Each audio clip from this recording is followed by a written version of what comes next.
memang benar untuk anggota kami tidak ada korban, tapi hampir nyaris ada korban karena si pelaku itu sempat nekat dengan menerobos barikade yang sudah kita adakan sampai menabrak 2 becak dan pintu dari bis yang sedang menurunkan penumpang itu sampai pintunya sudah ditutup kembali, sudah juga tidak bisa karena ditabrak sama pelaku. Baik, kali ini saya sedang bersama dengan Kasat Narkoba Polres Nganjuk, Ibtu Pujo Santoso.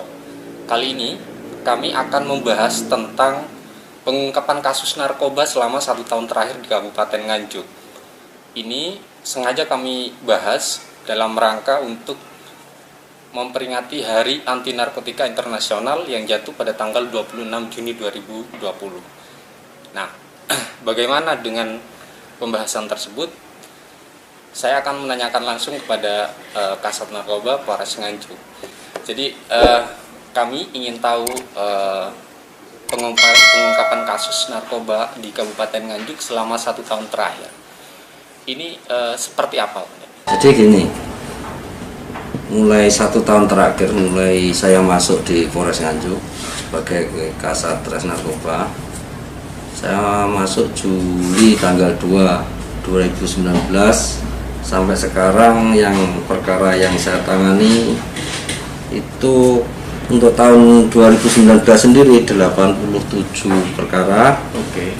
Dan untuk sampai saat ini yang tahun 2020 kita menangani 72 perkara narkoba. Jadi itu terdiri dari ada narkotika dan ada okerbaya. Okerbaya itu obat-obatan keras berbahaya. Kalau lebih diperinci lagi Nan, untuk kasus itu, untuk total 1 tahun, dalam 1 tahun terakhir kita menangani 189 perkara. Itu terdiri dari yang sabu-sabu berapa? Yang sabu-sabu itu 73 perkara dan untuk okerbayanya 80 perkara. Dari sekian kasus itu yang sudah diungkap, berapa kasus yang tersangkanya itu pelajar? Untuk selama ini yang paling banyak tahun 2019, yaitu kita mengamankan 8 pelajar dan yang 4 itu di bawah umur dan yang 4 sudah belajar tapi sudah di atas umurnya, sudah dewasa. Oke. Selama 1 tahun terakhir dan untuk proses untuk tahun 2020 ini baru 1, yaitu masih pelajar, kita lakukan penahanan karena usianya juga sudah dewasa. Kebetulan SMA naik kelas 3 ini.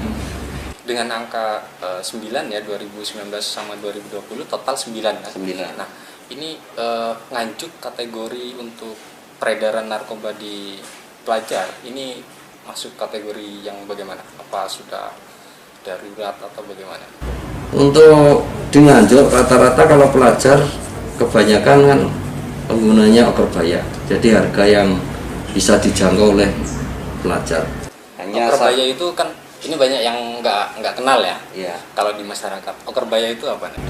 Kalau yang sering beredar di sini jenisnya pil double L. Pil double L. Ya.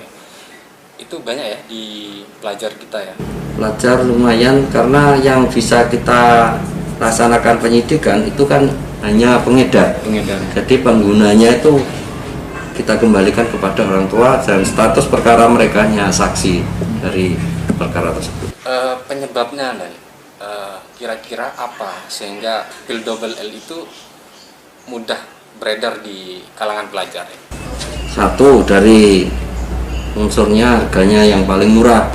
Harga dari itu bisa dijangkau oleh para pelajar. Dan keduanya mungkin karena pengawasan orang tua yang kurang maksimal terhadap anak-anak mereka, dan juga peran guru di sekolahan juga sangat menentukan. Yang jelas mungkin pemantauan karena pergaulan mereka yang tidak terawasi. kedepannya supaya peredaran pil double L itu di pelajar tidak merajalela atau bisa dicegah, itu bagaimana seharusnya? Sementara dilihat aja, dibandingkan dari tahun 2019 kita bisa mengamankan 8 orang pelajar, dan sampai saat ini untuk tahun 2020 kita baru mengamankan 1. Dari data tersebut mungkin peran guru, karena banyak ungkap kita, banyak yang terungkap mungkin dari polsek, pengawasan ke polsek untuk sosialisasi bahaya narkoba, akhirnya di tahun ini sangat menurun drastis, hanya satu, namun bukan berbahaya, malah ini narkotika jenis sabu-sabu yang dikonsumsi. Berarti peran dari orang tua, dari guru itu sangat diperlukan untuk pencegahan. Untuk peran dari guru dan orang tua itu paling utama di mereka itu, di kedua itu.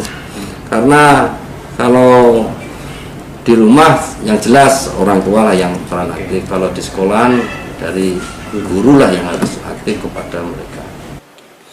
Nah, soal pelajar saya kira sudah cukup. Kita kembali kepada dari total 189 pengungkapan yang dilakukan oleh Satres Narkoba. Nah, pengungkapan yang paling mungkin pertama yang cukup berat ya bagi anggota itu pengungkapan kasus yang mana?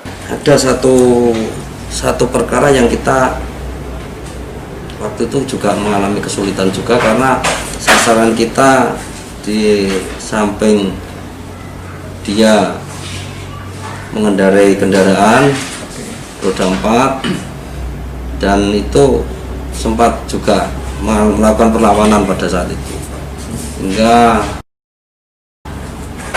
memang benar untuk anggota kami tidak ada korban, tapi hampir nyaris ada korban karena si pelaku itu sempat nekat dengan menerobos barikade yang sudah kita adakan sampai menabrak 2 becak dan pintu dari bis yang sedang menurunkan penumpang. Itu sampai pintunya sudah ditutup kembali, sudah juga tidak bisa karena ditabrak sama pelaku.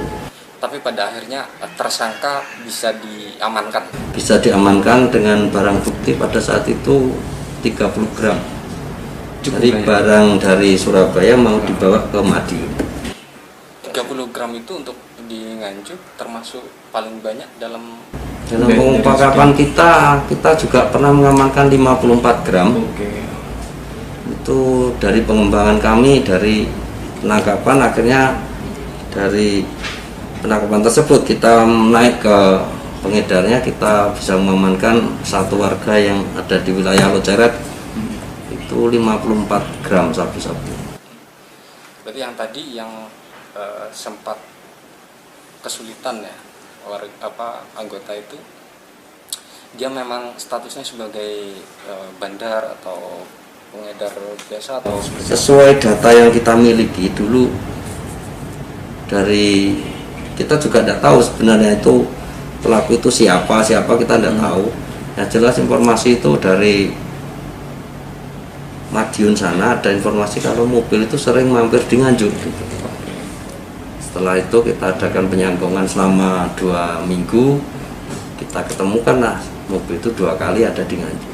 Akhirnya malam itu kita spekulasi ada tidak ada, kita hentikan sementara. Waktu itu kita gabung lalu lintas karena kita adakan operasi ofensif. Ternyata dalam waktu akan diperiksa oleh petugas, dia membukakan pintu juga tidak mau, menerobos barikadenya petugas. Sampai ini ya, mobilnya dia juga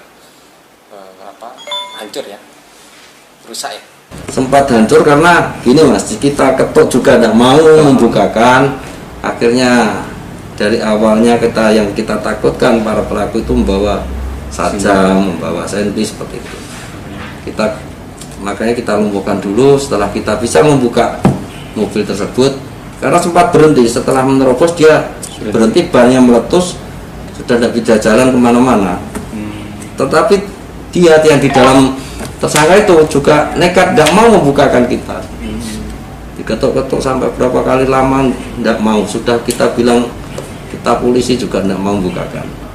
Ternyata setelah kita geledah mobilnya, kita sudah menunjukkan, dia kooperatif menunjukkan barangnya sebesar 30 gram. Jadi itu yang paling mungkin agak sulit gitu ya. Agak sulit itu. Tantangannya cukup luar biasa gitu. Sekarang kasusnya perkaranya sudah ingkrah. Sudah 7 tahun penjara. Itu kalau tadi yang pengungkapan yang penuh tantangan deh. Kalau saya tidak salah, itu ada salah satu tersangka yang juga diamankan oleh tim Raja Wali 19, perempuan hamil deh. Kayaknya ada pendampingan juga, itu gimana ceritanya? Ada itu, kita waktu itu 3 bulan kemarin kita mengamankan satu tersangka yang mengaku barang itu dari Surabaya. Ternyata setelah kita amankan yang pelaku yang di Surabaya, kedapatan satu paket barang bukti. Setelah dibawa ke sini, ternyata setelah periksakan hamil 9 bulan. Jadi di sini kami sudah koordinasi sama Wasidik Polda, sama Kejaksaan. Tetap kita tangani berkasnya. Namun selang beberapa hari, memang kita nggak mengadakan penahanan dengan jaminan orang tua kandungnya, ibu kandungnya. Setelah itu jarak 1 minggu melahirkan di sini, dan itu pun harus operasi sesar. Dan sampai saat ini berkas sudah P21, cuma kita belum bisa tahap 2 dikarenakan anaknya masih kecil sekali. Dan kemarin juga kita kontrol ke sini, si bayinya masih ada kelainan di dadanya, sini ada benjolan gitu. Makanya kita masih koordinasi dengan Kejaksaan terus mengenai tersangka tersebut, karena kooperatif. Sementara masih kita demi kemanusiaan untuk anaknya, sementara kita koordinasi untuk kita mundur dulu untuk tahap 2. Pada prinsipnya proses hukum akan tetap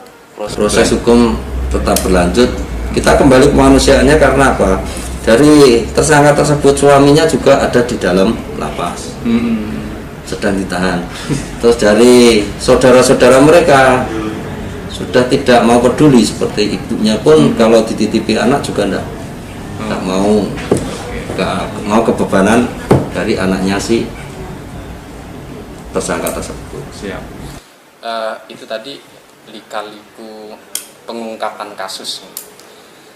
Nah, sekarang saya yang cukup mengejutkan atau cukup baru di Polres Nganjuk itu timnya Reskoba, namanya tim Raja Wali 19.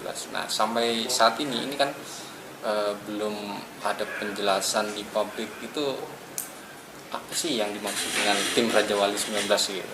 Memang tim kami kita namakan dengan tim Raja Wali 19 karena dengan filosofinya si Raja Wali. Raja Wali sendiri itu kan tim pengintai. Dari pengintai, setelah ada sasaran, dia cengkeramannya lebih kuat. Tidak itu saja, karena lambang yang ada di Satgas Narkoba juga lambangnya kan burung Raja Wali. Kenapa kita pakai 19?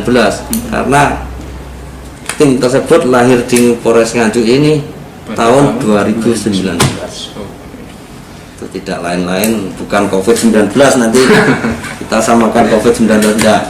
Karena itu lahirnya sebelum COVID-19 malah. Tapi sekarang melawan COVID-19 juga?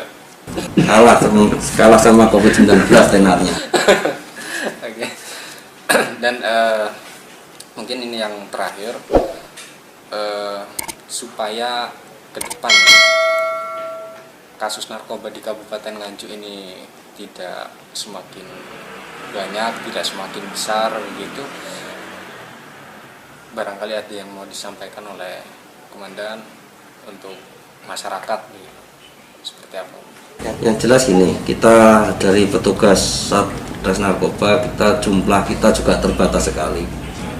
Jumlah dari penyidik kami hanya 8, tim Jatan Ras kami, Fuser kami Raja Wali 19 hanya 10 orang, dan untuk menguasai seluruh wilayah Nganjuk yang luas ini kita juga kesulitan juga. Saya mohon untuk bantuan dari masyarakat, perannya dari perangkat desa, dari guru, dari tokoh-tokoh agama, mungkin dari aparatur Pemda sendiri harus sering mengadakan gencar sosialisasi bahaya-bahaya narkoba. Terutama juga di sini juga ada BNK juga di sini, kita selalu koordinasi seperti itu. Dan ini juga jadikan pertimbangan juga mungkin untuk warga masyarakat, ungkap kita itu biar masyarakat tahu, Mas. Ya. Jadi selama 1 tahun kemarin 2019 itu kita bisa mengamankan sabu-sabu itu sebesar 123,72 gram sabu-sabu. Untuk ekstasi kita juga mengamankan 23 butir. Yang juga yang okerbaya mungkin untuk tahun 2019 okerbayanya berkurang jumlahnya, karena di tahun 2019 kita juga sudah mengamankan 127.702 butir pil double L yang kita amankan di Polres Nganjuk sini. Dan untuk tahun ini sendiri, untuk setengah tahun 2020 untuk sabu-sabu kita sudah mengamankan 36,8 gram kita untuk sabu-sabu, sedangkan okerbayanya pil double L nya 9.852 butir. 9.000 setengah tahun 9.000 kayaknya mungkin berkurang sekali sama tahun kemarin. Menurunnya Mungkin karena gencarnya kita dari guru, dari orang tua, dari pengawasan, karena kita juga aktif di media untuk menyampaikan sosialisasi jangan sampai putra putri mereka tersangkut perkara narkoba.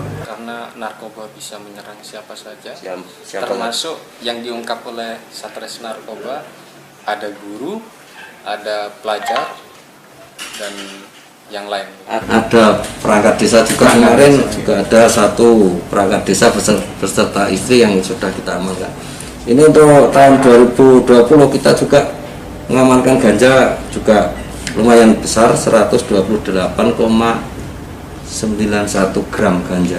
Yang dari jaringannya guru itu ya? Bukan sendiri lagi. Ada lagi yang barang dari wilayah Jombang. siap.